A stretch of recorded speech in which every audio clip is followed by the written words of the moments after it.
Hello guys, എല്ലാവർക്കും പുതിയ വീഡിയോയിലേക്ക് സ്വാഗതം. അപ്പോൾ ഇതേ കലാമിൻ ലോഷൻ എടുത്തിട്ടുണ്ട്. മുഖമൊക്കെ നല്ല തണുത്ത വെള്ളത്തിൽ കഴുകി വൃത്തിയാക്കിയതിന് ശേഷമാണ് നമ്മൾ കലാമിൻ ലോഷൻ അപ്ലൈ ചെയ്ത് കൊടുക്കുന്നത്. ചെറിയ രീതിയിലൊരു അല്പം മാത്രമേ ആ ഒരു ലോഷൻ എടുക്കാറുള്ളൂ. അന്ന് നമ്മുടെ മുഖത്തോട്ട് അപ്ലൈ ചെയ്ത് കൊടുത്തതിന് ശേഷം നമ്മൾ ചെറിയ രീതിയിൽ പൗഡർ ഇട്ട് കൊടുക്കുന്നുണ്ട്. ചെറുതായിട്ടേ പൗഡർ എടുത്തുള്ളൂ കേട്ടോ. കലാമിൻ അപ്ലൈ ചെയ്യുമ്പോൾ പൗഡർ ഇട്ട് ഒരു ചെറിയ രീതിയിൽ ഇട്ട് കൊടുത്താൽ മതി. നല്ല ബ്രൈറ്റ്നസ് ഉണ്ടായിരിക്കും. പിന്നെ ഐലൈനർ വെച്ച് കണ്ണിൻ്റെ മുകളിലത്തെ പോർഷൻ മാത്രമേ ഞാൻ എഴുതി കൊടുക്കാറുള്ളൂ. താഴെ എഴുതാറില്ല. അങ്ങനെ എനിക്കത് എഴുതുമ്പോൾ എന്തോ ഒരു വൃത്തികേട് പോലെ തോന്നിക്കും കേട്ടോ. ഞാൻ എഴുതുമ്പം പിന്നെ കല്യാണത്തിനൊക്കെ അവരെടുത്തുന്നപ്പോൾ നല്ല ഭംഗിയുണ്ടായിരുന്നു. പിന്നെ ഇതേ ഞാൻ ആദ്യമായിട്ട് ഒരു ലിപ്സ്റ്റിക്കിൻ്റെ ലിക്വിഡ് അപ്ലൈ ഒന്ന് മേടിച്ച് നോക്കിയത് കേട്ടോ. പക്ഷേ എനിക്ക് ചുണ്ടലോട്ട് ഇട്ട് കഴിഞ്ഞപ്പോൾ എനിക്ക് സമാധാനമായി.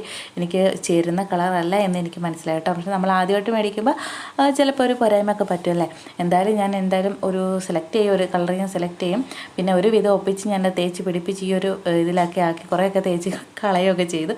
അപ്പോൾ ഇത്രയുള്ള ഫൈനലൊക്കെ എല്ലാവർക്കും വീഡിയോ ഇഷ്ടപ്പെട്ടെങ്കിൽ വീഡിയോ ഒന്ന് ലൈക്ക് ചെയ്യണേ. അതേപോലെ നമ്മുടെ ചാനൽ ആയിട്ട് കാണുന്നുണ്ടെങ്കിൽ ഒന്ന് സബ്സ്ക്രൈബ് ചെയ്യണേ.